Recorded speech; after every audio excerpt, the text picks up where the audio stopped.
Hey everyone, it's Jack here, TalkNorwichCity. Welcome back to another video. Hope you're all doing very well indeed. It's Sunday. It's the day after, on paper, a good point away to Stoke City. A point, a good team who've started the season well.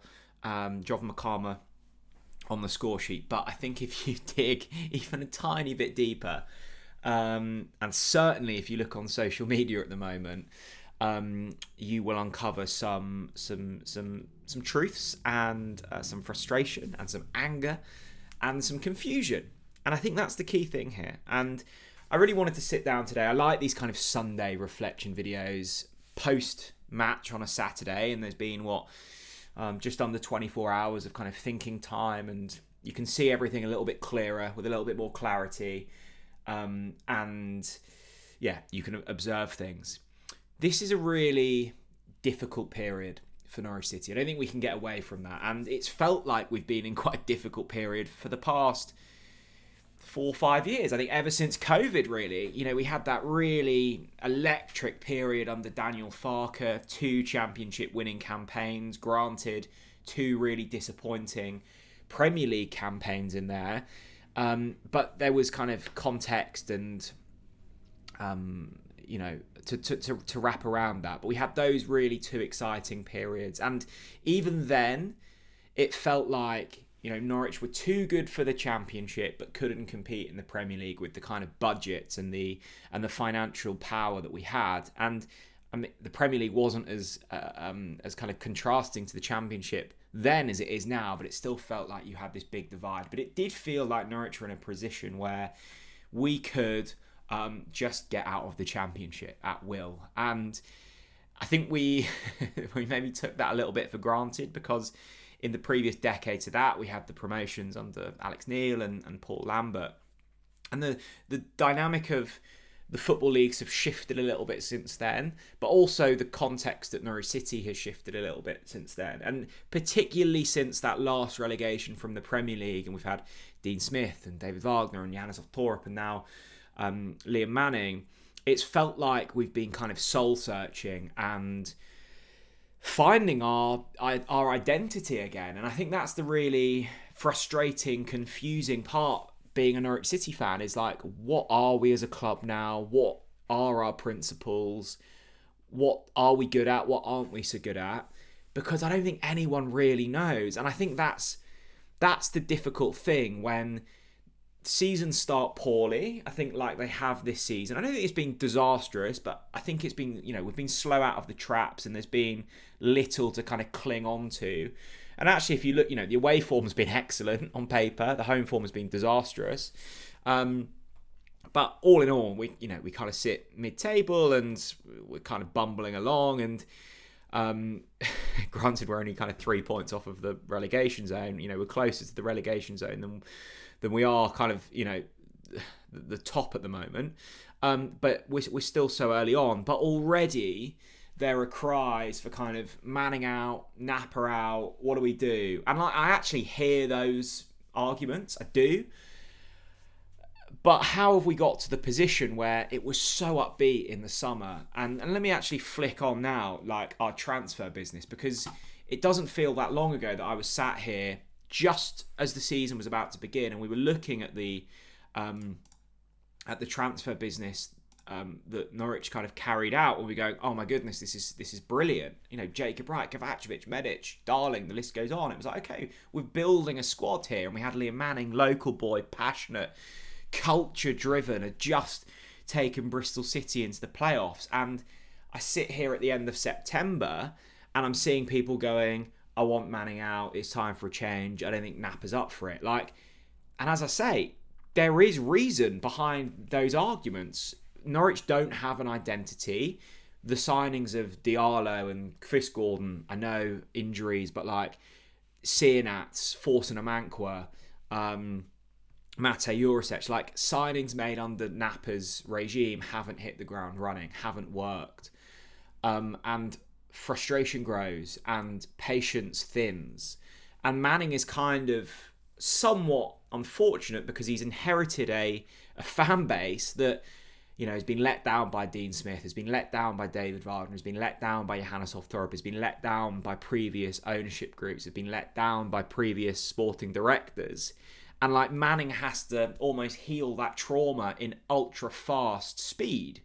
And that's really difficult when you're trying to implement a playing style, when you're trying to get a group of players working for you. There's so much to do.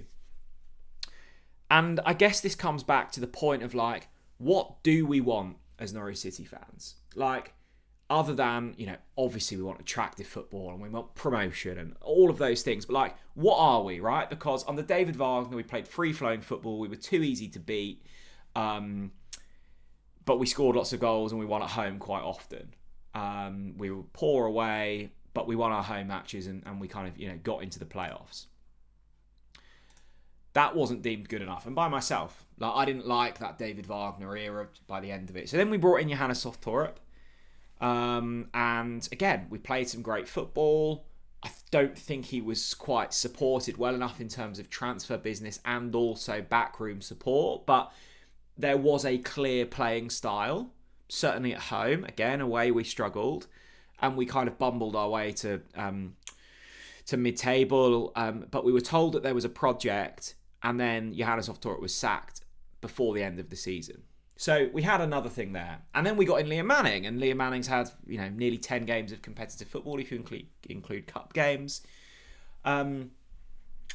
And we knew that it was going to be slightly more pragmatic. We'd seen his work at Bristol City, at MK Dons. We knew about his history with the City Group. We knew that it wasn't going to be free-flowing, fast-attacking football, but we were confident that he would be able to rally troops and find ways to ultimately grind out results. And we've ground out a result against Stoke. We've ground out a result against Coventry. We've beaten Blackburn. We've beaten Portsmouth away from home. And yes, the home form has been poor, but on paper, this season, we're actually ahead of where we were in 2018-19 under Daniel Farke. And look, I know they're two awful comparisons, but this isn't a disastrous start to the season, and yet we're still grumbling. And I hear you. Like, I don't like this either. Like, I'm also grumbling. I don't like the start to this campaign. So we've had the free-flowing football under David Wagner. We've had the project and the system under Johannes Hoftorp. We even had Dean Smith right back in the day where the results were really good at the start of the season, but it was really dire and we wanted something else. And now we've got Liam Manning, who's kind of a hybrid between the two. And again, we're not happy. We've had Stuart Webber, who was really open and honest and didn't mince his words. And that kind of, got to us. So we went to Ben Napper, who's very different, shrewd operator, quite hidden, doesn't come out into the press too much. And we don't necessarily like how he's operating. So we sit here very much as a mid-table championship side now, right? That is what we are at this stage. And that might hurt to hear, but that is what we are. We are a mid-table championship team with top 6 expectations. Let me take a sip of coffee. Norwich have spent 50 million quid since Stuart Webber left. And this is the kind of team that we are, I guess, left with at this stage with injuries and such. And this was the team that I flicked up prior to the game against Stoke going, I think this is probably our best 11 on paper at the moment. Now, does that team scream £50 million worth of talent? And look, I know that we've got Mate Jurisic, Ante Cianats, you've got £20 million worth of player there on the bench. So, yes, this team doesn't cost £50 million, but you get my point. We've spent a lot of money since Stuart Webber has left. And we are arguably now in a worse position. We're certainly in a worse position now than we were a couple of years ago under David Wagner, where, yes, we were, at one point in the season staring the relegation zone in the face, and then we had an incredible, kind of late run and found our way into the playoffs and were, way short of Leeds over 2 legs. And I guess this video is a bit of a bumble, and I don't mind that. It's a bit of a release of emotion, and I don't mind that. I'm not sure there's a huge amount of direction in my thoughts at the moment, other than I don't know what the fix is. I don't know what the fix is. Is it time? Is it patience? With Liam Manning, I think it probably at this stage is. I think it would be quite rash to sign a whole load of players for Liam Manning, who have ultimately bought into Liam Manning. I think Maatson and Darling and McCarmer and such have bought into Liam Manning's ways. Would it be rash after 10 games to sack him and try and find someone else? I think it would be. But have we seen improvement from day one to now? No. I think we've seen regression. Is the option to sack Ben Napper and find a new sporting director? I don't know. Maybe it is, maybe it isn't. But I do get the sense, having listened to lots of Napper, lots of Manning, and having listened to a lot of the Atanasios and the way they speak and the way they communicate, I think there will be decisions made if this doesn't improve. I don't think that they will bumble along and get a mid-table finish. And actually, worse than that, potentially staring a relegation in the face. Like, that might be quite drastic to say at the moment. But who knows, right? Who knows how the Championship is going to play out? If you were Luton Town at this stage last season, you certainly weren't thinking that you were going to be playing League One football this time next year. So this is difficult, and it feels like Norwich are kind of having somewhat of an existential crisis, and so am I in terms of Norwich at the moment. The amount of times that I've turned around to Chris in the last couple of games, weeks, months, actually last season, and gone, mate, I think we could be like mid-50s and still be in the same position. Like, I could be 50 years old and still going, do you reckon this is the season we get out of the Championship? Because we've tried different things with different people, with different ownership groups, with different budgets, and yet still it feels like we're in the same position. And this isn't a unique situation. You know, I'm going down the table now. Watford, Swansea, Stoke, QPR, you know, all of these teams who've had similar kind of doses of Premier League football in the last decade are now just Championship clubs. And to break out of that is really tough. Look, this could still come good, and I like Liam Manning and I like Ben Napper. Ultimately, it doesn't really matter if I like them or not. What matters is, are they driving results? I do think Liam Manning's a good coach. I do think Ben Napper's a good sporting director, but we need proof. We need results. We need evidence of that. And there hasn't been that. Ben Napper's record at Norwich City, if we're taking all the fluff out of it, is he's, you know, hired 2 head coaches. One of them he sacked, and one of them isn't progressing, and he spent a lot of money on players that aren't having an impact. I mean, look at those stats from yesterday. And again, going away from home, giving up 23 shots. That's not sustainable. You do that at Portman Road and we get absolutely pumped.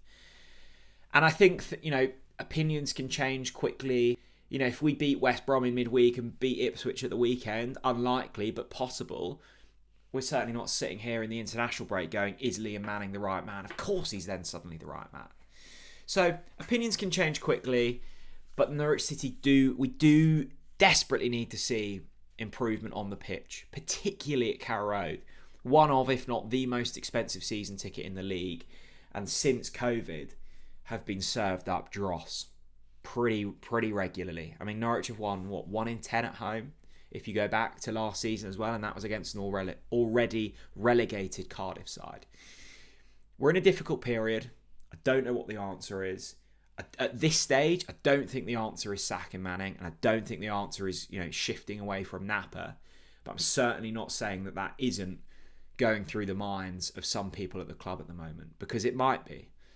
And if it isn't, it probably should be, because Norwich are spending, and Norwich have the mentality that they want top 6 this season. Well, I can assure you, if you extrapolate the first 7 games out across the rest of the season in terms of performances, Norwich are going to be in a relegation fight rather than a top 6 fight this season.